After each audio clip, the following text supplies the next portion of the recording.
And we're doing the countdown. You guys ready? Yes. Yep. 10, 9, 8, 7, 6, 5, 4, 3. 6.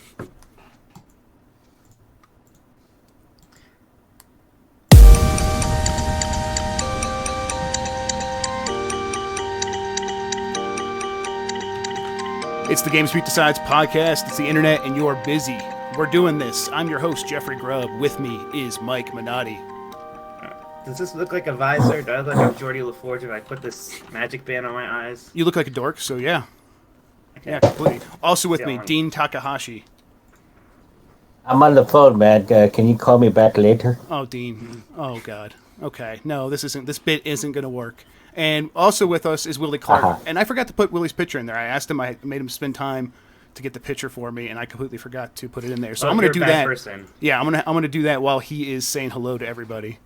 Hey, it might be better if people can't identify me. Nope. This, We so, want. it's okay. I'm also putting up your home address and what time you're going to be out of the house, things like that. We're doxing you, basically. That's what this whole thing was. That's what I figured. Surprise! Yeah, surprise. I feel really futuristic. No, yeah, you okay? Yeah, I mean that's a word for it. Special is what kind of the word I'd go for, but yeah. So this is, like I said, the GamesBeat Decides podcast. We're gonna get into Zelda very soon. Some reviews came out. I reviewed it. Willie reviewed it. I felt like calling this episode 1 versus 100 because I gave it a 100, and I know you didn't give it a 1. I actually don't even know what score you get it, but I know you didn't like it. You give it a no. Yeah, he gave it a no. I gave it a no. Okay, Which no. is like on a 2-point scale, it's kind of like a 1. Yeah, exactly. So it's a 1 versus 100. We're going to get into that really soon, but first I want to remind everybody that they can always get more of us from GamesBeat.com. If you have something to share with us, email the podcast at gamespluspodcast@venturebeat.com. If you're watching on Facebook or YouTube or Twitch, you can get the audio version of this show on iTunes, Google Play, Stitcher, anything like that. Finally, if you like the show, rate us on iTunes. If you don't like the show, you just tell Mike. Just tell Mike. Yeah. Because it's Send his all your fault. complaints to me. Yeah, because look at this dumb man. Oh, my God. Okay, guys. So everyone's got their Switch now, and everyone's been playing Zelda. How's everyone feeling? I like it. Oh, my God. Yeah, I mean, man, it's one of the first games in a while where it's just like, whenever I'm not playing it, I'm like upset by that fact. You know, like usually anymore, you like a game, but it's like, well, I'm not playing it right now. That's okay. You know, I'll play it later. And like right now, I'm like, oh my God. So like Saturday was like the first time I really got to play, like spend a whole day with it because I was traveling for GDC and stuff. And I mean, I was just, you know, I got up, I did some chores, and I was just at that thing like literally all day, and I haven't had time just fly by like so quickly with the game, right? Just the constant, you know, distractions. There's this thing, there's that thing, and it all kind of feels like progress. So yeah, I've been enjoying it. I've had it for about 10 days, maybe a little bit longer than that now, and I've put in more than 60 hours, but I'm still playing it. And what you said about getting mad about when you're not playing it, I feel that too. Like, here's an example. I think I'm going to be reviewing Mass Effect coming up pretty soon, and I'm really bummed because I just want to keep playing Zelda for a little bit. I don't want to have that like artificial limitation on my time. Right, like I'm reviewing Persona 5 right now, which is like obviously like a big game. I need to spend a lot of time with that, and I'm like, I want to play Zelda. And Persona 5 is like, you know, super fun so far. Right, yeah, and it's like, yeah, it's a game you've been looking forward to for a really long time, right? Yeah. So yeah. Oh, yeah. So you're gonna have to drop the visor, Mike. I know people on the audio version can't hear it, but it's I was driving. just gonna wait till you said something. I was going to do it until you said something. Okay. Wait, what's the name tag? That's from my pizza place I go to. I asked for a name tag and they gave me one. Were you? Was this an attempt to hit on a human female? Well, I'm just saying that she gave it to me. You know yes. Well, good luck with that, Mike. She gave me the name tag, so you know you can make of that what you will. Dean, before we get to Willie, Dean, what are your early thoughts on the game? I know you've been playing over the weekend. Well, I finally got through the first section. I think, you know, the more I think of the game as a place where I'm like a cat, just sort of like wandering aimlessly, looking for fun things to do, then I'm having a great time, right? You know, it's a lot of fun to just wander around in this world, and you can run into things like, you know, like, well, you know, you can figure out things to do, like throwing bombs in the water in order to go fishing, right? You know, that's a great way Pro to tip. get some great way to get some food. Yeah, and then capturing a firefly by sneaking up on it, right? I had fun doing that. But whenever I sort of want to accomplish something and want to do something in particular and go somewhere, you know, the navigation, navigating through this world is could have been better, I would say. What's the problem? Because now we can start getting critical of the game. I'm like, we're gonna. Well, I made a key mistake in how I was, you know, trying to get my spirit orbs, and so I kind of just wasted many hours just sort of looking around for something that I had actually already found. The mini map, you know, was kind of useful, but not really useful so far in, you know, just showing me where I needed to go, I guess, right? You know, I think maybe later on it seems like it would get more useful in a larger area. But, well, can I ask you, yeah. are you marking stuff on your map manually? Yeah, I was, but again, I looked at, you know, like I was like, I had 3 of these orbs. I was looking for the 4th. I didn't realize the 4th was something I'd already found, right? And it indicated it changed the color of that thing, even though I did not actually complete getting the orb from that particular location. So that's why I thought, you know, well, I'm still looking for something orange out there when in fact everything I was looking at was blue. Okay. So, Well, anyway. those are early lessons. I don't know. It feels like that was so long ago for me to get learning that stuff that it's hard to remember when it was an issue. But I don't know. Willie, were those kind of along the lines of some of the issues you had? No, I mean, I think my biggest overall issue with the game, and it's actually been funny reading other people's reviews and listening to people talk about it, is because all of these things that people are picking out that they're absolutely in love with are the things that drove me crazy. I just did not enjoy traversing this landscape almost at all. And I did at the beginning, like the first few hours and stuff, I had a lot of fun just running around and doing whatever. And then it got boring really quickly. And I think it opened up, it gives me too much to do. There's too many things I can do at any given time. And because of that, there's nothing necessarily for me to focus on. And like going through the story and stuff like that, it just took me so long to get from point A to point B to do anything that I actually wanted to do. Yeah, I definitely I felt that way sometimes where I'm like, okay, there is a million different things I could be doing at any one point, but I never disliked that. What I liked about that is that it wasn't a map full of icons. I was still choosing the things that I did end up caring about, and having an eventual goal, like saying, oh, I do want to get to the spirit orb, or I do want to get to this one key point on the map. And I guess we should make it clear we're not going to dive into spoilers in this probably at all.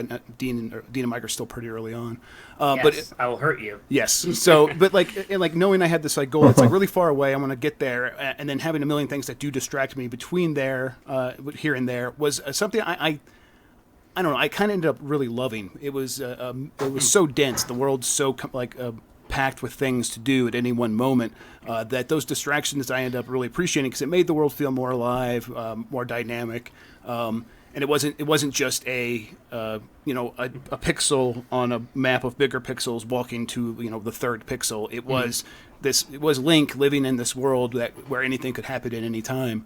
And so I ended up really connecting with that. I know you, like you said, the traversing was an issue for you after a while. But I always felt like if you don't like the climbing, you could just hop on a horse and start getting to places that way. Because if you start doing that, you're still going to end up going to a lot of important places, and you don't have to do the climbing anymore. Is that something that you tried, or is it that didn't work for you as well? No, I was probably about 50-50 throughout using my horse and climbing. Most of the time I would use my horse, and I had a lot of problems controlling my horse, and I'm not sure if my horse just hated me, which is possible. Yes, it happens. Yeah, it absolutely happens.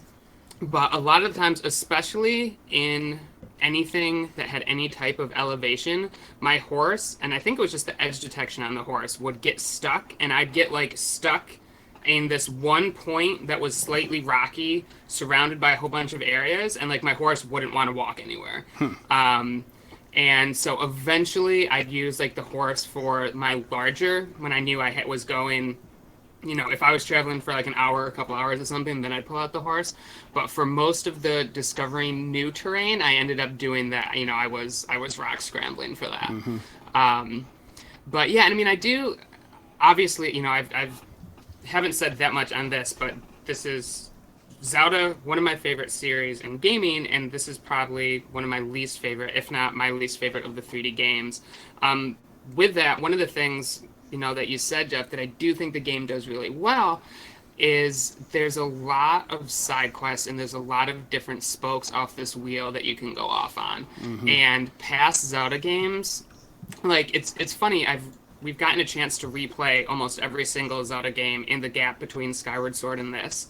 And that's the one thing replaying Majora's Mask that I adored, and I had forgotten how much I adored it, because at the time, I was like, oh, all of these other Zelda games are going to do this because Majora's Mask did it. And it just never happened. We haven't seen the depth of side questing, I think, in a Zelda game since. And I do think that Breath of the Wild really nails that. Yeah. Yeah, go ahead, Mike.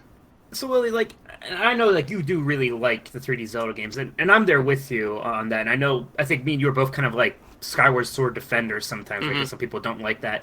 But I kind of have this reverse Zelda cycle effect where playing Breath of the Wild doesn't make me dislike Skyward Sword more, but does make the flaws of it more apparent to me. Like, you know, like I do kind of have a hard time reconciling, like, yeah, you know, that game, it does have a slow start, and it does, you know, hold your hand a lot and stuff like that. I mean, did you kind of have any of that retrospective thought about Skyward Sword, or is that, you know, it's just still just something that more structured kind of, you know, you're doing this right now, you know what's happening, here's like the very clear gameplay elements, was that still something that appealed to you more? I think this actually probably made me enjoy Skyward Sword more. I think it does. It highlights the areas that in Skyward Sword that didn't work quite as well. I do think that's fair. And I mean, I think I haven't played Skyward Sword since I reviewed it for launch. That's the one that I haven't played in the. It's kind of hard to go back to it. Yeah. God. But I think in a lot of ways, it highlights what wasn't working in Skyward Sword, but then overcorrects for them. Like, I do think that, you know, the linearity and some of the hand-holding in Skyward Sword was bad, and then this game's response to that is, we're not going to tell you anything. I was further in the game than I'd want to admit before I figured out how to cook. Because someone or something told me, like, oh, like, don't cook in a certain way because it won't work. So I was waiting. I was absolutely convinced I was going to get, like, a soup pot or something that I had to put over the fires. That doesn't exist, as far as I know. No. It was. Yeah, I was pretty far in before I figured out the cooking part too. Yeah. It's not. Okay. What you say about it not kind of telling you a lot of the stuff, I do see how that would be frustrating from a certain perspective. But, and I know Jason Wilson, our editor, wanted to have you on here because he thought it would be interesting, because it's not a Zelda of your generation. It really does feel like it comes from a place where it's trying to replicate the feelings gamers had when they played the original Zelda on the Nintendo Entertainment System. And I totally think that's right. The way I felt like that when I was playing as a kid. And I was still kind of too young for myself. I'm 33, but I was still kind of too young. But I did really like the way it just threw you into the world. You go and explore it how you want, and you're going to discover and learn the stuff, or you're not. But you know, you keep bashing yourself against it, and eventually you will either beat it or give up, like a 5-year-old, and I was 5 at the time. And I went back and beat it later in my life. And what I really like about the game is that it doesn't tell you anything. And I remember Shigeru Miyamoto saying the reason he wanted to make Zelda is because when he was a child, he would go explore the Japanese countryside and he would find caves. And just that act of exploration and doing it on his own and finding these things like that were kind of magical was something he was trying to capture. And I feel like the original Zelda captured that, and then not many other games in this series really did until this one. This one feels like that act of throwing you into a world, not telling you anything, letting you discover it on your own. And I connected that way. I mean, I love all the like most of the other Zelda games. I like Skyward Sword as well, but this is the game that I've been waiting for from the Zelda series for a very long time because it does capture that there's nothing quiet exploration. there's nothing that happened in the other 3D Zelda games for the most part that was organic, right? Like every Yes. puzzle kind of had one solution. Every you hit the story beats kind of when you're supposed to. This character's gonna do this thing, what have you. And there's just so many of these kind of just cool organic things, whether you're just the way an enemy reacts to something, the way you're just kind of walking around, you notice something that you think might be a puzzle, and then it turns out it is. It's not like a giant sign like here's a puzzle, and then a fairy tells you, hey Link, I think this is a puzzle. You should probably solve it by doing exactly this, and then you go do that.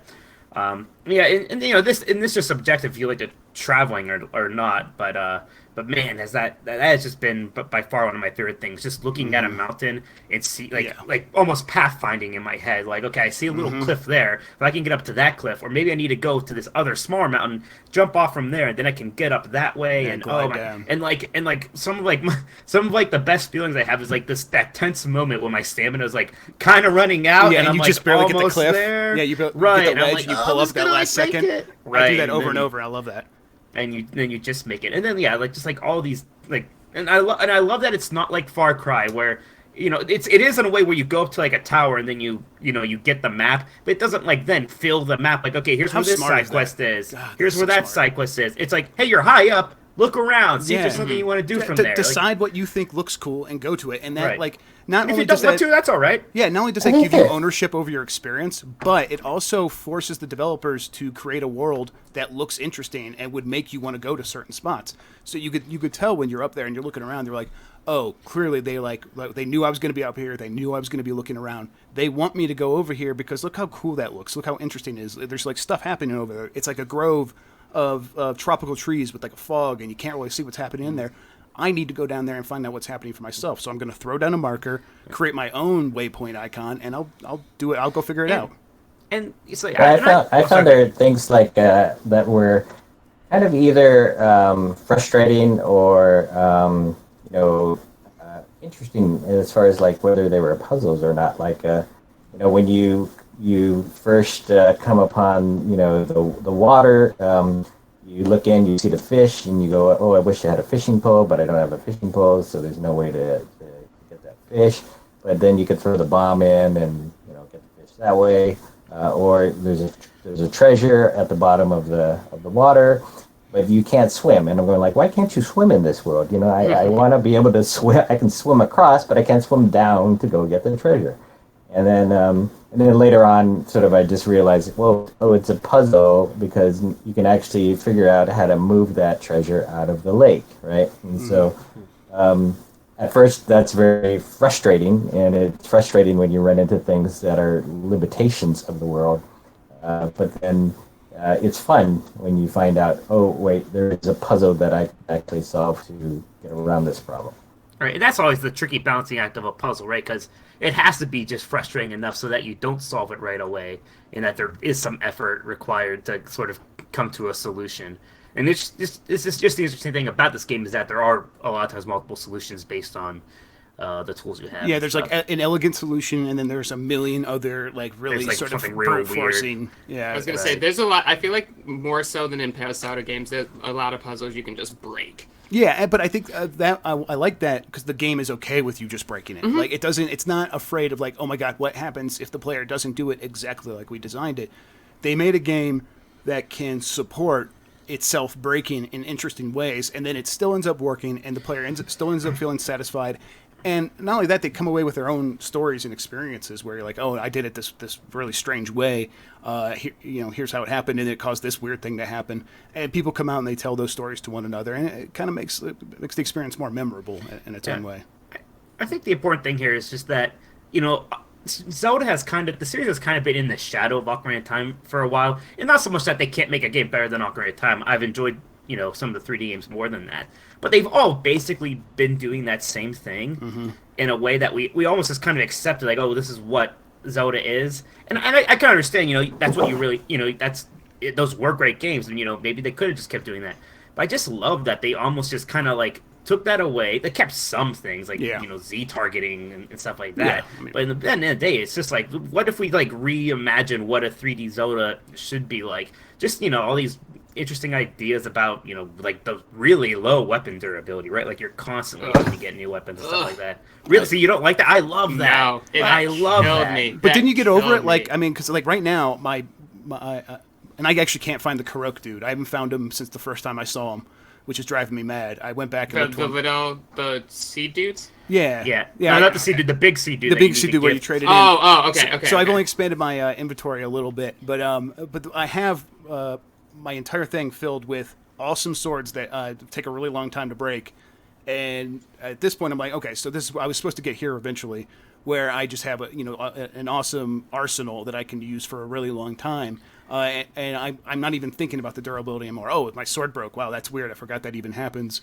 I'll just keep. I'll go. I'm sure I'm going to find something else awesome. Like I come across swords that are nearly as good that I can't pick up because I'm just like I don't have any more room for them. I'm like, okay, I'll live. But if something does break, I know I'm going to come across some more. But early in the game, it does force you to, it's going to break. You drop it. You try to time the breaking hit because it causes double damage. At the right time. So you're thinking about that, and then you have to pick up something else and learn how to fight in a different way. I actually ended up really appreciating that, and then ended up like not even worrying about. And you're not like durability. running out of weapons because most of the people you kill are dropping weapons anyways. So Right. there's an abundance of like real crappy weapons that you can always use. The trick is like finding the good ones and then I love that like it has this meta to it like where it's like, okay, do I want to use this weapon now? 'Cause this is a really good weapon. Mm-hmm. Do I really want to use it on this moblin? That might not really be a good use of that. Just the game economy in general. Yes. Is just so much more interesting to me. Like, that rupees don't just fall at enemies. You can't farm rupees. There's really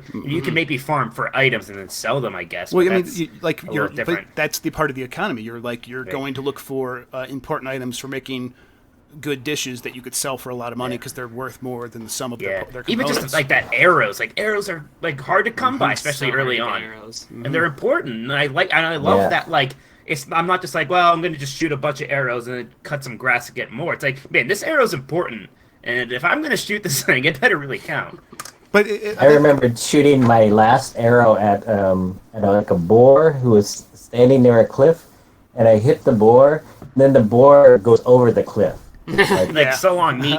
thanks a lot. Bye, beat. Yep, exactly. And you wasted the arrow. Yeah. I mean, Yeah. you learned your lesson though, and I think that's actually what I appreciate about the systems and the economy is that they are things to be learned. They're not just a dance that you go through that Nintendo set up for you. Like here are the steps, do these steps, come out the other end. It is a system that will behave differently depending on where you are, where you're standing. If you are on the top of a mountain and you shoot a boar, the boar's meat's going to fall down and you're going to lose everything that you just worked for. And you've learned that lesson now, and you can apply that to future battles, to future attempts to collect important resources. I think the cooking works that way. Like the cooking is a very good system where it teaches you the fundamentals to the point where you don't need a recipe book. There is no recipe book in the game, and that's fine because you don't need one because you learn how it works. You learn that you put in 4 spicy peppers, you're going to get something that is going to be able to withstand cold for a really long time. Things like that. So Jeff, I want to challenge you a little on your 100 score. Yeah, there. go ahead.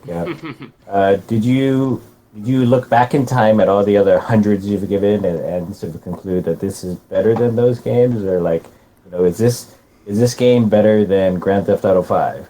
And I would argue no, this is not better. Well, than you're Grand wrong. Theft Auto 5. Like you could Man, be like wrong. Grand Theft Right. Auto 5 is a very impressive game, but it's not.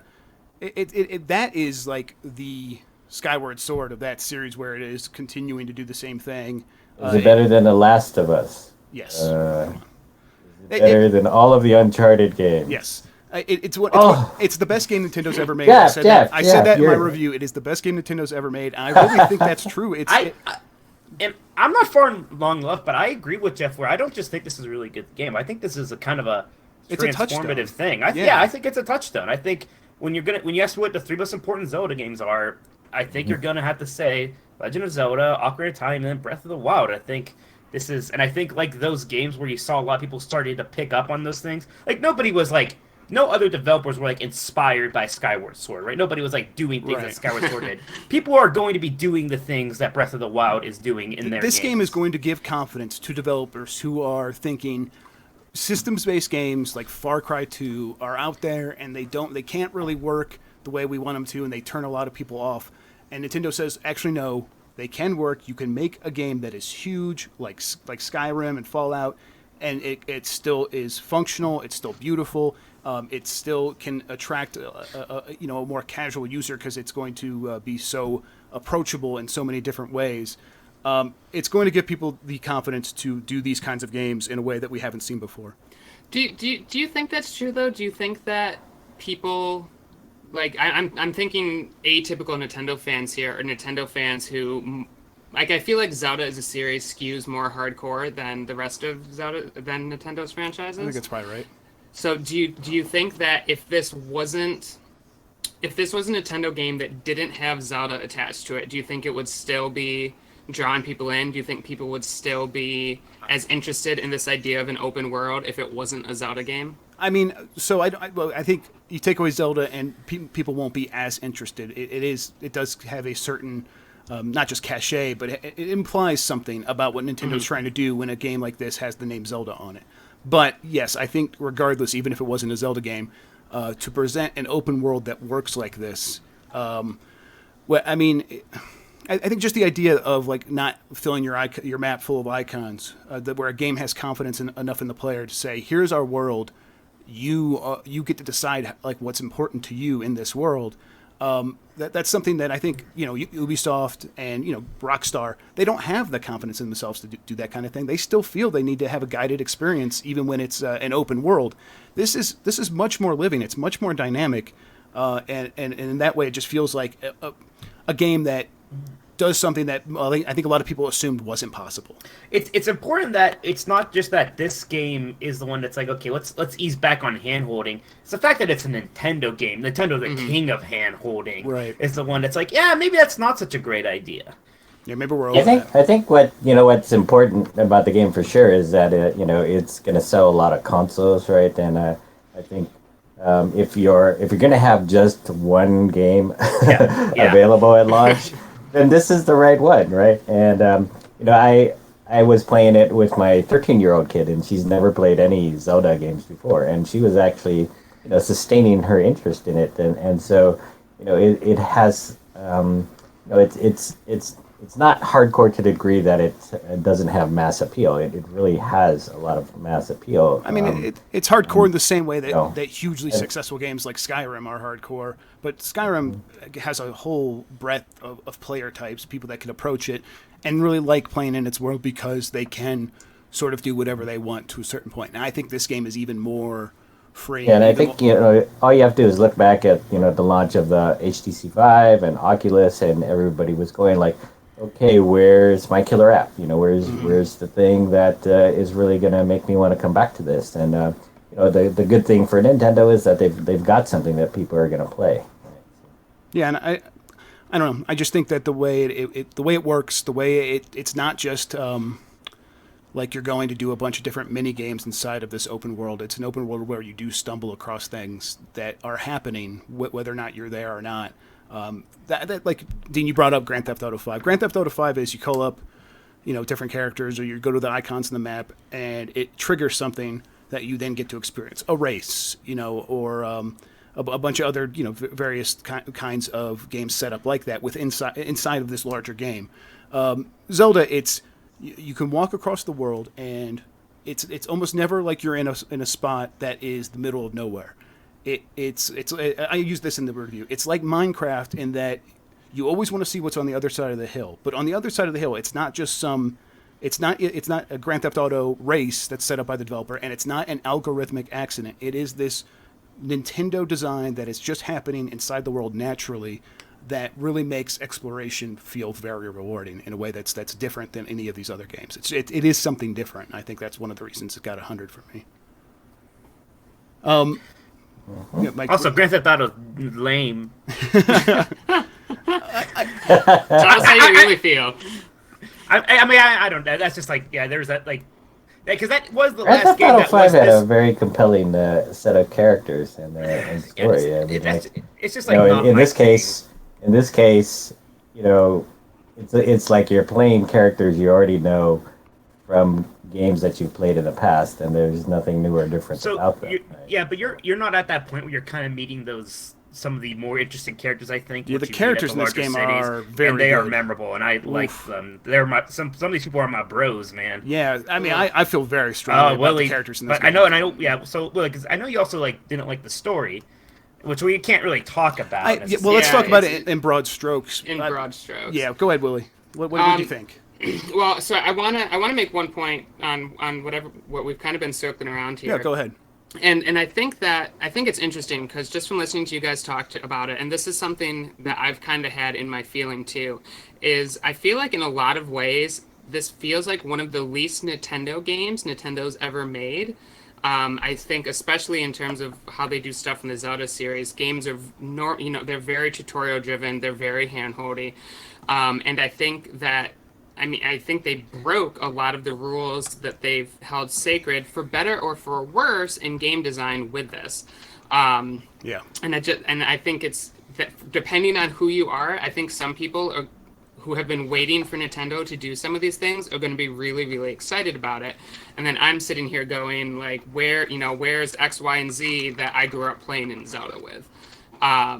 And I think that just depends on kind of where you came into the franchise and what you expect and want out of a Zelda game. I think that'll have some effect on it, but I do think I don't know. I think overall, Willie, I think maybe you were clinging to these things a little bit too hard. Is that possible? Well, I don't. I mean, I don't want to make you feel people that. have said that. I don't want to make you feel more isolated than you already are. I mean, you got shit for giving the game a low score, or a no and a bad review from a lot of fans who hadn't played the game yet and just wanted it to continue getting all 100s and 10s and 5 out of 5s. But I don't like you. Your opinion's different. Yeah, exactly. But I'm like, when you look at could you analyze your own opinion and say, is there any other reason that maybe this is happening? And not to suggest that you your feelings aren't valid, but I'm just wondering if there's anything there. Yeah, and I mean, I think obviously this was a tricky one. This was a tricky one to review, and I think the big thing to me in terms of what it came down to is I'm completely fine with Zelda getting rid of things that I like if I'm also enjoying what else it's bringing forward instead. And I found that I'm going to loosely call them the Zelda-y parts, because I do think there are parts of this game that are very much in the Zelda tradition, were too spread out by these large spanses of exploring that I really did not enjoy. Mm-hmm. And so at the end of the day, that's what it came down to is, yeah, I'm like, you can take all of this stuff out and completely shatter my expectations for a Zelda game. And this is something that I think a lot of people kind of lost sight of with my review, is that, I completely agree. Even Skyward Sword, and I love that game, was very much, they've been remaking Ocarina of Time, essentially, with the exception of Majora's Mask. Essentially all of the 3D Zelda games have just been, a twist on that formula. That formula absolutely had to be broken up, and I'm fine with that. But I have to enjoy what you're also bringing to the table instead. And when so much of the game is this exploring that I really did not have fun with, it was hard for me to justify everything else the game was doing when a huge part of it I just did not like. Mm-hmm. And I guess that's just what it comes down to is, I mean, it's kind of like the like the argument, that you have with a lot of people. Some people don't like the Uncharted games. They're like, I just don't like the shooting in that. It's like, well, it's a lot of shooting, and if you don't like that, or some people are like, I don't like the climbing in that. Well, if you don't like the climbing, it's a lot of the game, and that's what it's. And most of this game is exploring and traveling, and if and a lot of it is specifically climbing up rocks and stuff. And I can almost, I think I can understand how maybe climbing. See, and I get that, and it almost sounds like you shouldn't like climbing, but I do really I did really like it. And it's really better climbing than a lot of other games. Not that means that you should then like it just because it's better than most other games, but I think it's better than most other games, and so it clicked with me. I will say, the Zelda-y parts that you are clinging to, I cling to different ones, and it's one of the reasons that maybe the 3D Zelda games started to wear thin on me, even though, again, I did like Skyward Sword more than most people. I told the story in my review where I, played the Link's Awakening. It's one of the first games that I played with and really clicked with in a special way because it was this game that taught me how games worked. I was in that second dungeon in Link's Awakening. I'm stuck there. I have the power bracelet. I just didn't know I was supposed to use it on the boss of that dungeon. It just didn't click with me that the thing I'm getting inside this dungeon applied to the boss in some key way. And it took me months to figure that out. I was maybe 10, 11 years old. Once it did click, though, I was like, oh, this is video games. This is what a video game is. It is a series of things you do that kind of teach you about its world, and then you need to use those lessons in ways to accomplish tougher and tougher goals, like defeating a boss. For me, in Breath of the Wild, it is that moment, sort of writ large, applied to a living world where you are constantly being given lessons about the way things work, constantly dealing with systems that have more interesting ways to use them. And if you start interacting with them, the game's like, oh yeah, that's going to work. Now go figure out ways to apply that in more interesting and difficult ways. And unlike a Twilight Princess or some of the other 3D Zelda games, these lessons aren't like one-offs, right? Right. You're not getting a dreidel of death that you use in one dungeon. And that's I love that dreidel. Dreidel of death. And the thing is, it's that was the lesson over and over in the Zelda games, is you're getting this one tool, how do you use that tool? And it's like, okay, in Zelda, it's much more organic, is the word Mike used earlier. It's much more sort of analog, where it's not Nintendo plotting out these things than the way that you're going to learn them and how that path, sort of leads you to a boss character or whatever.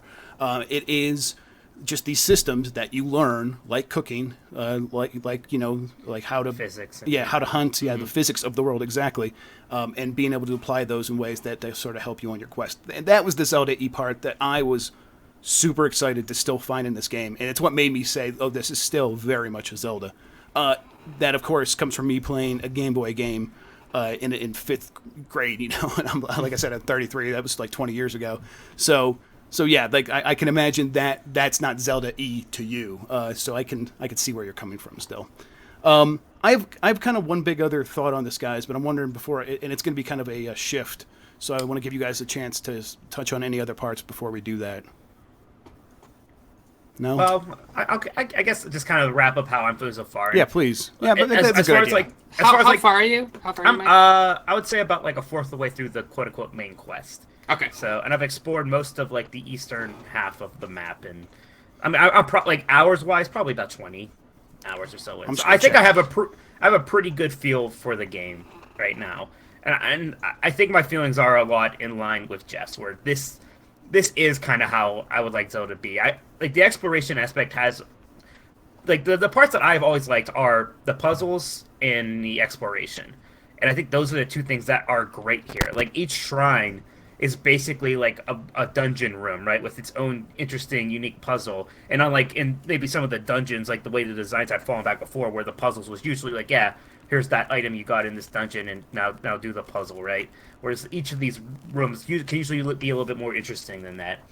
And, I love just exploring these things. Like, I even liked Wind Waker's sailing, which a lot of people didn't like. I loved just sailing and going to all the islands and just seeing but what can would you be imagine there. if that ocean was as alive as this landscape Yeah, is? right. God damn. I know. So, so I think I agree with Jeff, and, I can't say, what I would give this game yet.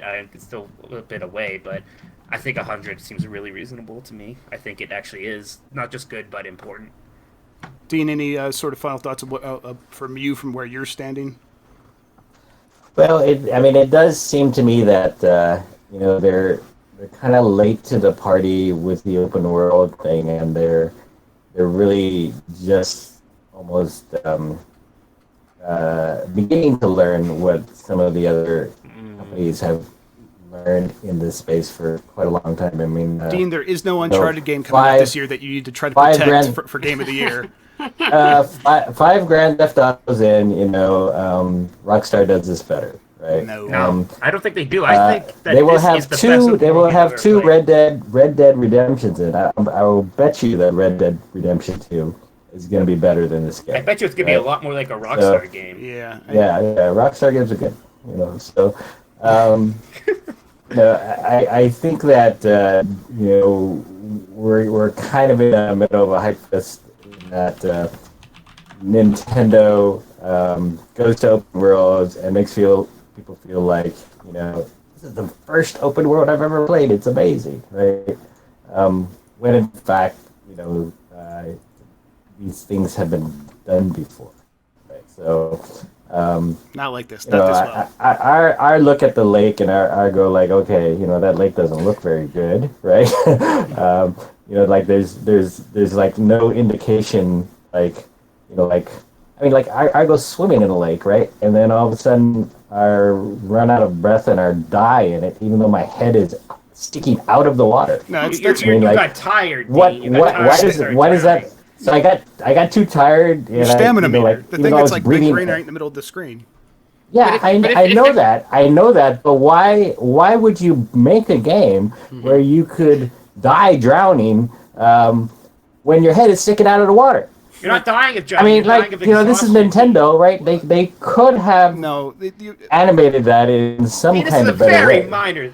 No, I think. And there's a cliff, there's a giant cliff up there, and I start climbing it, and I get halfway up, and I run out of stamina, and I let go, and I die. Do you not understand why that exists? Because this game is more yes, I do understand why, but like, why would you do it that way? I'll tell you, there's an absolute 100% perfectly good answer for that, because this game is way more open than any of those other games. Those other games have faulty limitations, like Grand Theft Auto 5. Why can't you go to that one part of the city yet? Because if you go over there, there's going to be a military that's going to shoot you down because you're not allowed to go there yet. Here, you're allowed to go everywhere. You can go right up to the end boss at the beginning of the game if you want to, without it stopping you. The only thing that's holding you back are the stamina meter and your life bar. If you can get around those things because you're smart enough or you're clever enough. The barrier around the Great Plateau was pretty darn but that's impassable. Right, that's the very beginning of the game, and that's the one time they do that. After that, there is no more barrier. It is it's completely open, and you're only held back by your stamina meter and your life bar. So when you're trying to get to the top of that hill, either you need to go to other parts of the world and get more stamina, or you need to be clever about it. Cook like the right foods or find the right path to get up there. It is. That's what I mean when I say it's more organic. It is presenting you with challenges. It's presenting you with your limitations. Can you get those things to meld with one another or not? And to me, that's way different and way better than the artificial, very digital limitations of something like a Grand Theft Auto. But I'm sorry, Dean. Keep going. Keep wrapping up your thoughts. I did bring up an ejector button. In the lake. I want to hear your answer about drowning in the lake and why this is great game design. Well, because like if you could just swim around the lake forever, I mean, it's just like that's the same thing. Like if you could swim across the lake to get to the other side when you're going to meet enemies on the other side that you're not ready for, then you shouldn't be able to swim across the lake. It's just you're not drowning either. Like Mike said, you're dying of exhaustion. It's different. Yeah, like it's the same thing. It's called falling off the hill. It's all your stamina meter. It's just Yeah.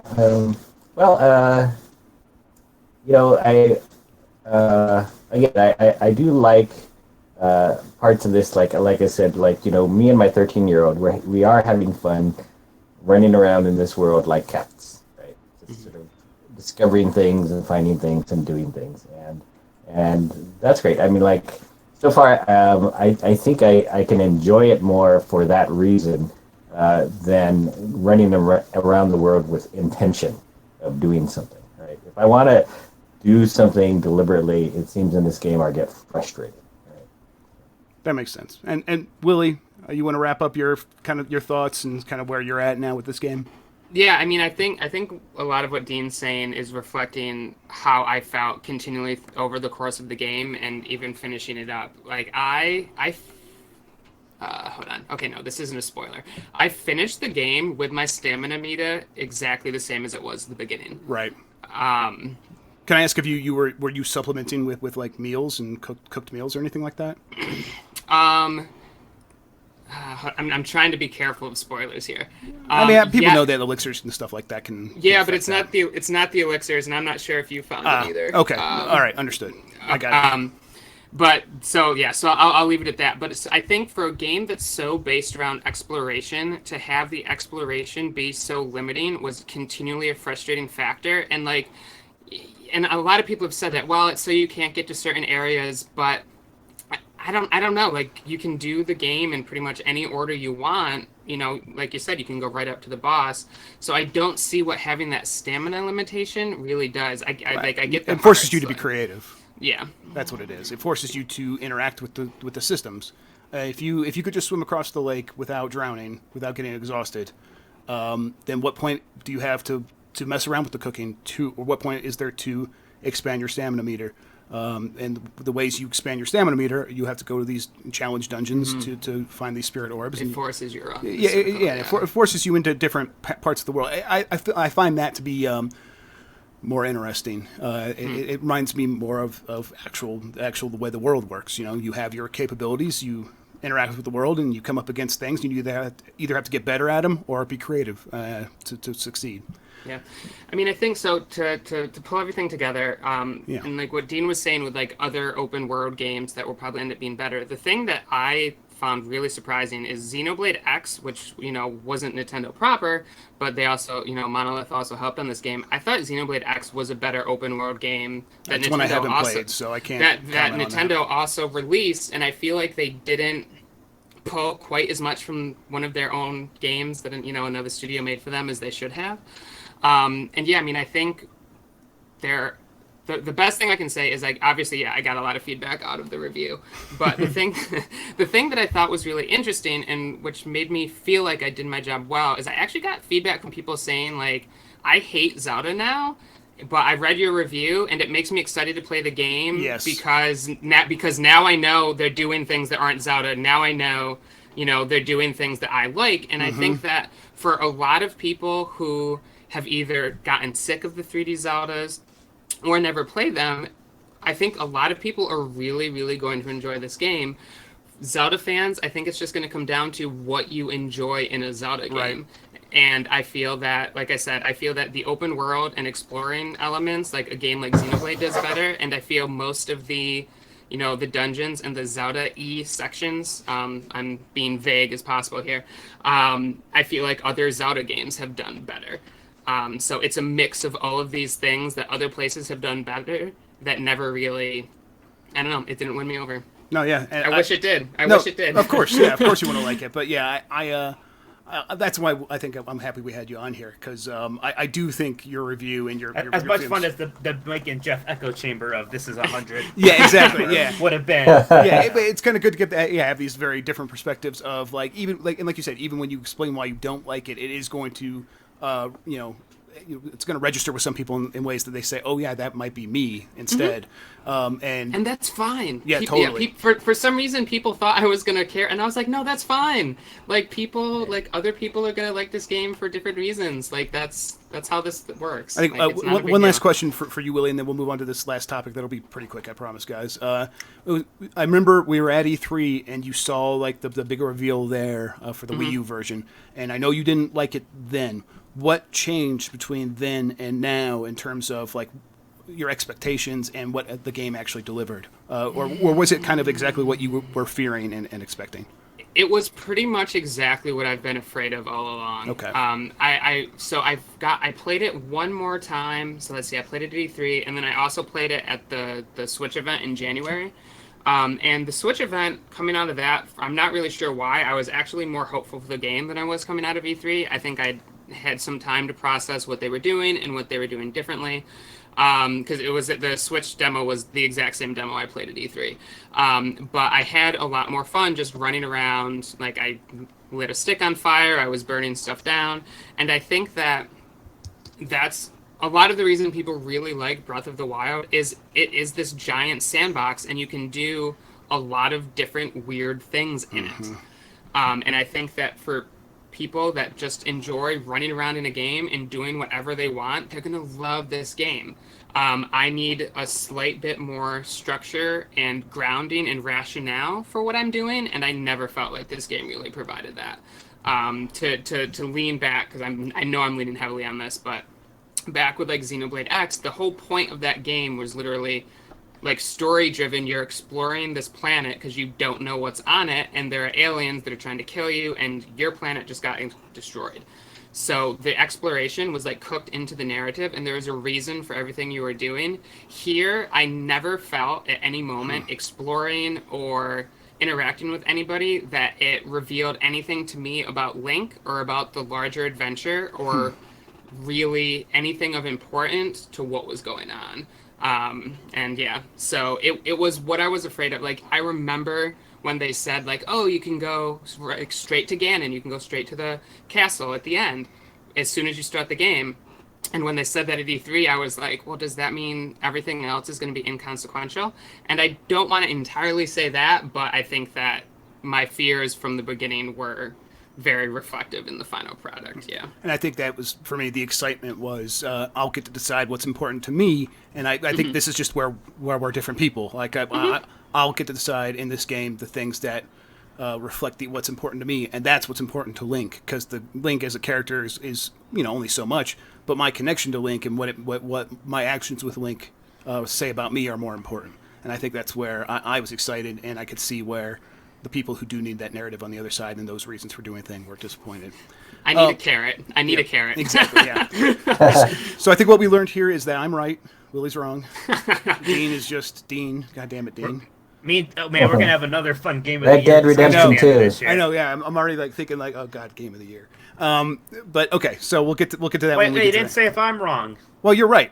I mean, Yeah, you're right. You agree with him. You Yes. agree with him, so you're right. Yeah. That's the way this is going to work. Okay, so for this last segment, it is still Zelda. I want to kind of run through a history lesson with you guys, and I want to see if you guys agree with me. And I can't imagine that you won't because I'm right again. But just listen to me and tell me if this makes sense. So the Nintendo Entertainment System, The Legend of Zelda comes out. It is this top-down game where you have a character and you explore the world and you collect items that enable you to accomplish more things inside of that world. Another game comes out, Metroid, comes out for the Nintendo Entertainment System. You're playing a character in a side-scrolling world where you collect items and those items enable you to see more parts of the world. Super Nintendo, Zelda comes out again. It's the same thing, but even more set up in a way that where it's like you're getting items that allow you to see different parts of the world. Super Metroid refines that from a side-scrolling perspective. Nintendo 64, The Legend of Zelda comes out. It is a 3D third-person game where you're playing a character who is collecting items that can see more parts of the world as they collect these items. Metroid Prime comes out on GameCube, and it is a first-person game where you are still where it's now you're playing a character where you can still do different parts of the world, but it also, just like the Zelda game, has Z targeting lock on. It still plays very similar to Zelda. It's just from a different perspective. For me, these two games have always been linked, where they're very similar in structure, and what really changes is the perspective. Top down, side scrolling, first person, third person, and I'm wondering if you guys think that the existence of Breath of the Wild, the way it works, if it has any indication on what could happen with a Metroid game, or are they at a point where they just have to diverge in the way that these two games are going to work? They gotta do so.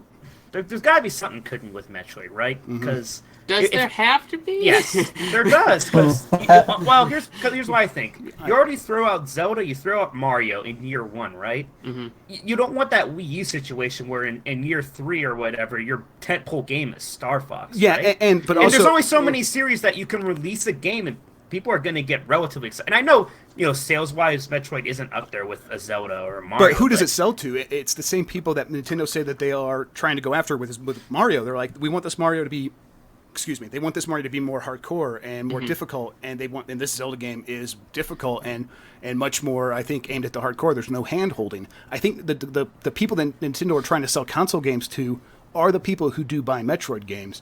So I'm with you that I feel like there does have to be something going on with Zelda. Do you think that... Or Metroid, you're right. Do you think that there's anyone at Nintendo who's making a Metroid game who's looking over at the Breath of the Wild team and says, we have to do that for Metroid? It's interesting because it kind of comes down to, is that evolution you're talking about just a coincidence, or was there something at work there, right? And I'm almost more inclined to say that there might have been a bit of a coincidence there, right? Where it's just these teams kind of just looking at things logically and seeing what it's not like Retro was looking at Ocarina of Time? Well, I mean, Miyamoto was working with Miyamoto worked with them Miyamoto was there, yeah.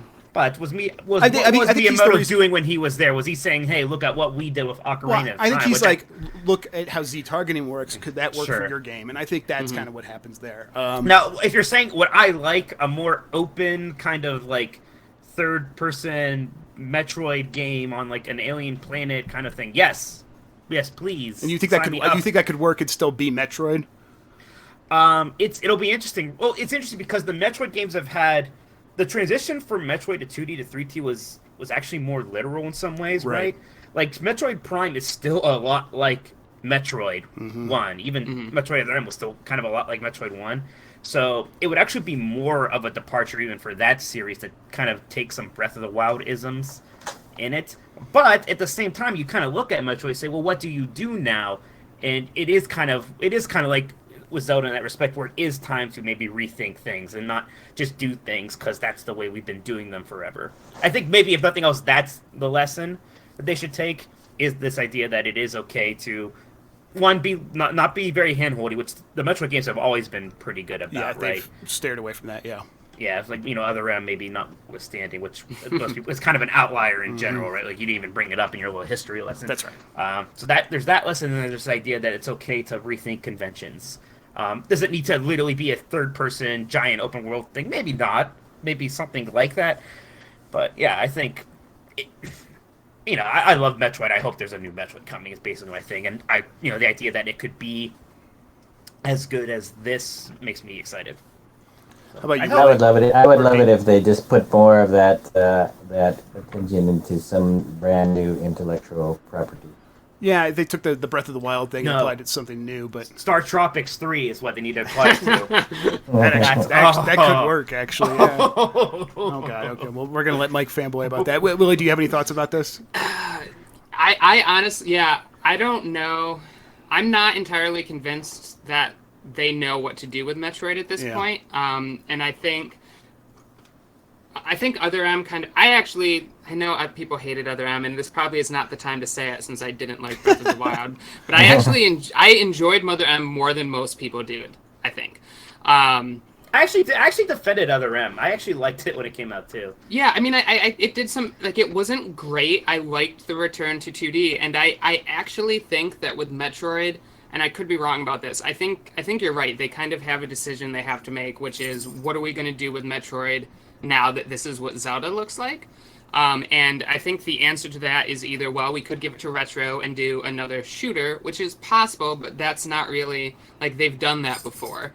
And I think Retro wants to, I don't think Retro wants to just keep pumping out, sequel after sequel after sequel. Or do they have one of their internal teams do it and make it another 2D game, another 2D throwback game?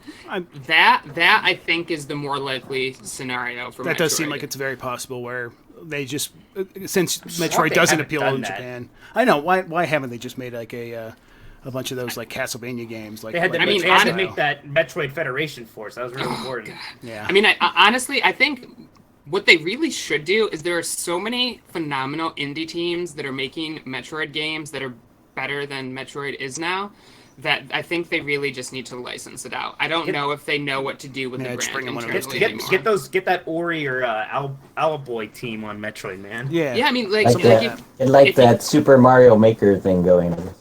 Super Mario Maker for Metroid would be cool. Super Metroid Maker. Oh man. But yeah, I mean, because if you look, I thought this when they had the like indie thing last week, their indie announcement and all that. A lot of the games they were showing off, I was like, man, these are very reminiscent of Nintendo games that Nintendo just doesn't know how to make or chooses not to make anymore. And I think the same goes with Metroid. Like, there are a lot of people who I think could do some really cool things with Metroid, and I don't know. That's an interesting point just in general. Like, why not trust some of these indie teams? Like, get Yacht Club Games, the people who, made Shovel Knight, get them a Nintendo license. Like, what could possibly go wrong there? I would say one of the top mistakes Nintendo's made recently is not purchasing Shovel Knight exclusivity, like, straight out at the beginning. Shovel Knight should be everybody's second. They got the Spectre Knight timed exclusivity, right? They did. Spectre Knight is hot. I like it a lot. Yeah. Nintendo. When I went to Japan in December, everybody was sort of optimistic there because Nintendo spoke and visited the indie games event that they have in Japan I that mean- draws thousands of people, and for the first time ever, Nintendo had attended. So Well, I think we like, clearly saw the results of they, that, right? they could be actually working on better things with indies. I mean, they did that in the Nindies thing for the Switch, and they showed Nindies, off. that's what it was. Yeah, and they have a bunch of relatively recent indie games that all have either some content that is debuting on the Switch, like Stardew Valley is getting 2-player, like local multiplayer on the Switch before anything else, and like you play with the 2 Joy-Cons or whatever. It's things like that that Nintendo's doing with the indie companies. And, Blaster Master Zero is debuting on the Switch in a couple of days, things like that. So I mean, I think that's how that's going to work. Whether it's going to transform into what Willie's saying, where they straight up begin purchasing exclusivity, or they start working with these teams in a way that is more direct and say, hey, here is a Nintendo property, go make a game, in the way that like Yacht Club Games did, like Mike was saying.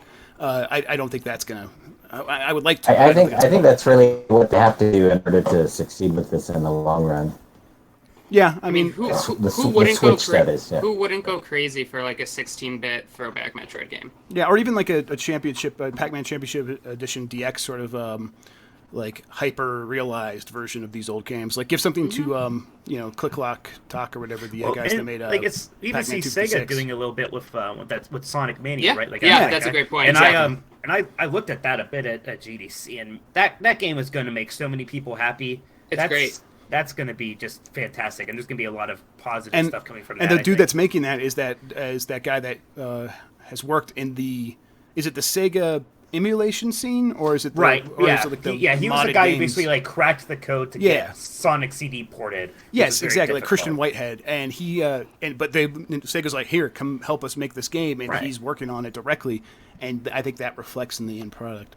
Whether Nintendo realizes they can do that, I think they should. I think what Dean's saying, that they need to do something like that to succeed with the Switch. It would really boost their library of games if they had a lot of games along those lines that were like, okay, here's indie developers filling out our lineup between these big Nintendo launches. That could work, but they're probably not going to do it, right? No, but I mean that's the thing, is because Metroid's a tricky one, because I honestly don't know at this point what you do. I think if they wanted to do a big blockbuster thing that's really going to get people's attention, you do something in the Metroid Prime universe. You do a big, huge, first person, pretty, graphically intensive game, but with the exception, I mean, unless you put the Zelda team on it, which is never going to happen, or you have Retro do it, like there's only so many moving parts inside Nintendo that could tackle something like that successfully. Right. Retro's got to be up to something, right? Like they're not making Donkey Kong Country Returns again. Are you sure? Hopefully. I hope.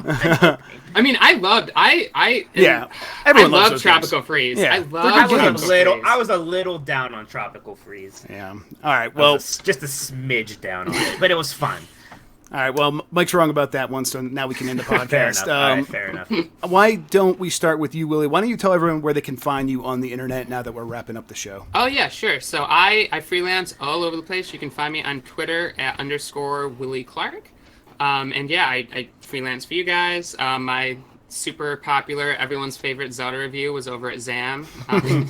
You can check that out. But yeah, that's the best place to find me, is on the Twitter sphere. How about you, Dean? I'm Dean Tech on Twitter, and also at GamesBeat. And Mike? I am Tokoto at Twitter, and always writing at GamesBeat. You can also find me at the ebpodcast.com. That's Exploding Barrel Podcast. I do that with my brother. We talk about games and other things. Yeah, that'll probably be enough of me. And I'm going to bring up the podcast rundown for everyone so they can see what Mike has said my Twitter handle is this time. I'm Jeff Grubb Sucks of the Wild on Twitter, apparently, this time around. And I'm on YouTube. You can get me there at youtube.com/Jeffrey Grubb. And, of course, on Twitter, I'm actually just Jeff Grubb, but Mike is a butthole. So that's how it works. All right, everybody. Thanks for listening. We're going to be back next week. We'll probably be talking about Zelda again for some reason, because I'm going to want to, and Mike will have played a lot more of it at that point. Maybe. We're talking about Red Dead Redemption Oh, my God. 2. How does he? Damn, Red Dead's not coming out for a while. It'll be good. It'll probably come out in 2018. Don't make me have to like turn against Red Dead for some arbitrary reason. I know. I want to like Red Dead. That's what he's doing. He's laying the groundwork for Game of the Year right now. You try to make it out Playing like a long like Uncharted game. anymore. Yeah, and that's why I have this Pokemon. eject button. I'm putting it right over you. You're being There you ejected. go. All right. Hey, it's going to be a contender with Call of Duty this year. Oh my. Yeah, Oh. that was uncalled for. I'm literally playing Call of Duty this year, Dean, just so I can tell you why it I know. doesn't I'm deserve gonna make sure I put in my time with it so we can make sure I'm that we going don't let to it on the top 10. actually buy it. Oh, okay. All right. Well, that's Last gonna of wrap it up Us for us, 2, Last guys. of Us 2. Oh, we're gonna say Is that goodbye. this year? All right. Bye. I'm waving. Bye, thanks for having cutting me, these guys. Yeah, Willie, thanks Bye, for coming on. Willie. That was great. Thank Thanks. you. Really Thanks. appreciate it. Mhm. Okay, catch you guys next week. Bye. All right. All right, cool. That was it. Thanks, guys. I should probably end the live broadcast.